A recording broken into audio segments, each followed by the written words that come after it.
अस्सलाम वालेकुम my YouTube family, कैसे हैं आप सब। आज आप लोगों के साथ विंटर स्पेशल में बहुत ही ताकत से भरपूर और आसानी से बनने वाली एनर्जी बॉल्स की रेसिपी शेयर करूंगी। ऐसी इस रेसिपी में मुख्तलिफ़ किस्म के ड्राई फ्रूट्स का इस्तेमाल होगा जिनके फ़ायदे बहुत ज़्यादा हैं और इनको बना के आप 15 दिनों के लिए महफूज कर सकते हैं। जिन लोगों को हाई ब्लड प्रेशर, शुगर या थायराइड, कोलेस्ट्रॉल की प्रॉब्लम रहती है, इनके लिए ये बहुत ही फ़ायदेमंद रेसिपी है। इसके इस्तेमाल से इम्यून सिस्टम जो है वो बेहतर रहेगा और जिन लोगों को सर दर्द, कमर दर्द या जोड़ों का दर्द रहता है वो भी इस रेसिपी से फ़ायदा उठा सकते हैं। और जिनको विटामिन डी की डेफिशिएंसी रहती है वो भी भरपूर इससे फ़ायदा उठा सकते हैं। और सर्दियों में जो ख़वातीन प्रेग्नेंट हैं या ऑनलाइन जो रात को जो बच्चे काम करते हैं या जिनके बच्चों के एग्ज़ाम्स वगैरह चल रहे होते हैं या स्टडी में बिज़ी होते हैं और पढ़ने वालों बच्चों के लिए भी ये बहुत ही फ़ायदेमंद रेसिपी है। तो बग़ैर टाइम वेस्ट किए हम अपनी रेसिपी का स्टार्ट करते हैं। तो इसके लिए मैंने देसी घी का इस्तेमाल किया है। तकरीबन 1.5 टेबल स्पून मैंने घी डाल के और सबसे पहले मैंने मखाने डाल दिए हैं जो कि 100 ग्राम तकरीबन मखाने होंगे और इनको हमने स्लो फ्लेम के ऊपर तकरीबन इनका कलर बस ना चेंज हो, इनको हल्का हल्का हमने ड्राई रोस्ट कर लेना है और तकरीबन ये फ्यू सेकंड्स के लिए हमने इसको रोस्ट करना है। और इसके बाद है ये गोंद बहुत ही फ़ायदेमंद होती है सर्दियों में। ये फेविकोल का काम करती है। तकरीबन ख़वातीन और जो भी बूढ़े अफराद हैं जिनके दांतों का मसले होते हैं तो इसको भी हमने सेम उसी पैन में तकरीबन 1 मिनट के लिए हमने फ्राई करना है। ये छोटे छोटे क्रिस्टल्स होते हैं और वज़न में ये बहुत ज़्यादा भारी होती हैं, गोंद जो होती है। और इसको हमने तब तक फ्राई करना है जब तक ये पॉपकॉर्न की शक्ल में आ जाती है, ये फूल के पॉपकॉर्न की शक्ल में आ जाती है। गोंद जो होती है बहुत ही सर्दियों में फ़ायदेमंद होती है। इस रेसिपी में जितने भी अज्जा का इस्तेमाल करूँगी वो कोलेस्ट्रॉल और थायराइड के लिए बहुत ही फ़ायदेमंद है। तमाम चीज़ों के इस्तेमाल से मेटाबॉलिज्म फास्ट होता है, गुर्दों के लिए बहुत ही मुफीद ये रेसिपी है। और ये अब अखरोट हैं जिनका बग़ैर हमने कलर इनके ऊपर कलर हमने इनका चेंज नहीं करना, बस तकरीबन हमने 1 टेबल स्पून के अंदर इसको हमने फ्राई कर लेना है 1 चम्मच घी के अंदर। और ये है खसखस, जिनको नींद का प्रॉब्लम रहता है, जिनको नींद नहीं आती, तो ये खसखस को पहले मैंने धो के और सुखा लिया था। तकरीबन 1 कप मैंने खसखस यूज़ की है। मुंह के अल्सर और गुर्दे की पथरी और थायराइड वालों के लिए बहुत ज़्यादा फ़ायदेमंद है। और ये है अलसी जिसमें ओमेगा 3 और फैटी एसिड्स होते हैं। ये एजिंग के जो साइंस प्री मैच्योर एजिंग होती है उसको रोकती है और इसका जेल जो होता है वो बहुत ही ज़्यादा फ़ायदेमंद होता है। मैंने अलसी का भी यूज़ किया है। अब जो ये हमने ड्राई रोस्ट, इनको कुछ को ड्राई रोस्ट किया है और कुछ को मैंने देसी घी के अंदर तकरीबन 1 मिनट के लिए मैंने इनका फ्राई कर लिया था। तो मैंने अब इनको मिक्सी के अंदर डाल के और इनको मोटा मोटा वाला हम बेशक आप दौरी डंडे के अंदर कूट लें, लेकिन मेरे पास मिक्सी नहीं थी तो मैंने जग के अंदर इनको मोटा मोटा तकरीबन मैंने वो कर लिया था, ग्राइंड कर लिया था।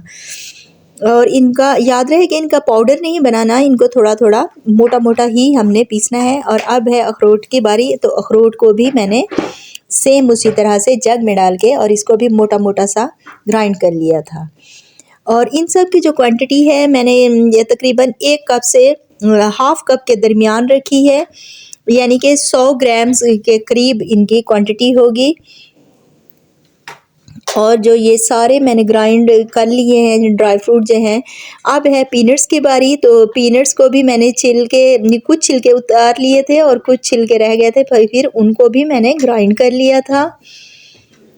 इन तमाम अज्जा, ये जो तमाम अज्जा हैं ये स्किन और बालों के लिए बहुत ही ज़्यादा मुफीद है। ये वज़न को बिल्कुल भी नहीं बढ़ाते।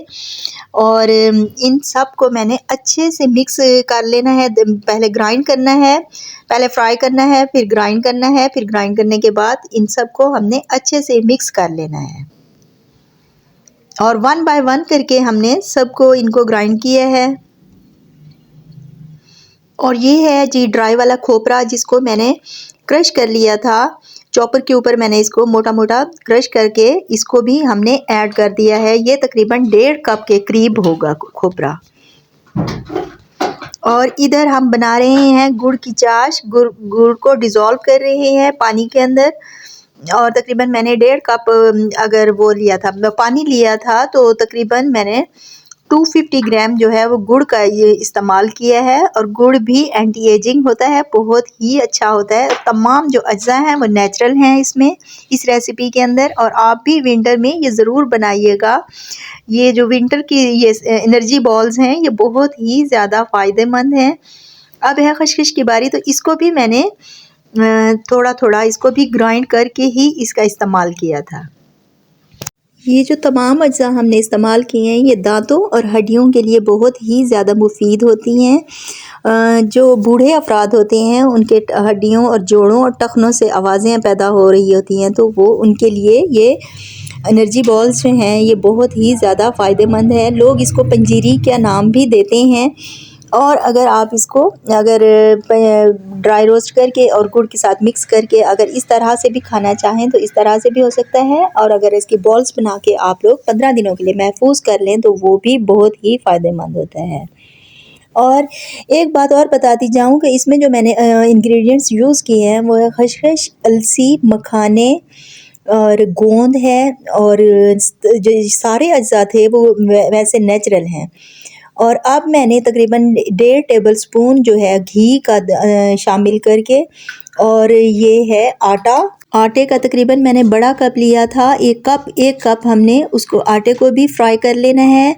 और जो हमारा गुड़ वो हो रहा था, डिज़ोल्व हो रहा था या उसकी हमने चाश बनाई थी, वो इसी आटे के अंदर हमने शामिल कर देनी है। और लो फ्लेम के ऊपर ये सारा प्रोसेस करना है। आपको लग रहा होगा कि अभी लम्स इसके अंदर हैं, लेकिन नहीं, मैंने चम्मच के साथ इस लम्स को ख़त्म कर देना है। और जो आटा हमने लेना है वो फाइबर के साथ ही आप लोग लें।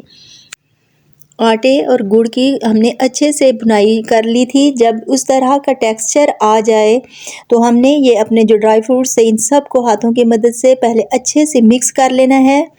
और फिर यही जो हमारा मिक्सचर है ड्राई फ्रूट्स वाला, फिर हमने उसी भुने हुए आटे और गुड़ के अंदर शामिल करना है। और उसी ड्राई फ्रूट वाला जो मिक्सचर है गुड़ और आटे के अंदर आपने शामिल कर देना है। और चूल्हे की जो फ्लेम है वो बिल्कुल स्लो कर देनी है, बिल्कुल बल्कि बंद कर दें। और इसी के साथ आप लकड़ी वाले चम्मच के साथ इन सब अज्जा को जो है वो मिक्स कर लें। अच्छे से मिक्स करने के बाद तमाम अज्जा को यकजान कर लें। और मैंने जो इलायची और किशमिश थी उसको ना ड्राई रोस्ट किया था हमने, ना ही हमने बल्कि इनको अच्छा सा हमने कूट लिया था। अब है इलायची डालने की बारी, क्योंकि इलायची की खुशबू जो होती है वो ज़रूर इन बॉल्स के अंदर आए। और ये है किशमिश, जो कि किशमिश को भी मैंने हाफ़ कर ली थी, क्योंकि किशमिश थोड़ी बड़ी वाली थी, तो इसको मैंने हाफ़ करके एंड पे इसको भी शामिल कर लिया था। और लकड़ी वाले चम्मच के साथ आप इन तमाम अज्जा को मिक्स कर लें। और जब आप देखें कि हथेली में उठा के इस मिक्सचर को देखें कि ये हमारे हाथों में अच्छी सी एक बॉल्स बन रही है, तो आप अपने हाथों की मदद से इसकी 35 से 40 ग्राम की एक बॉल होनी चाहिए, जो कि हमारे डेली के यूज़ के लिए काफ़ी होती है। किसी एयर टाइट बर्तन में, किसी एयर टाइट जार में, या किसी शीशे वाले जो डिब्बा होता है उसमें डाल के आप इसको 15 दिन के लिए महफूज कर सकते हैं। और अगर मेरी ये एनर्जी बॉल्स वाली रेसिपी अच्छी लगी हो तो इसे लाइक करें, शेयर करें। अल्लाह हाफिज़।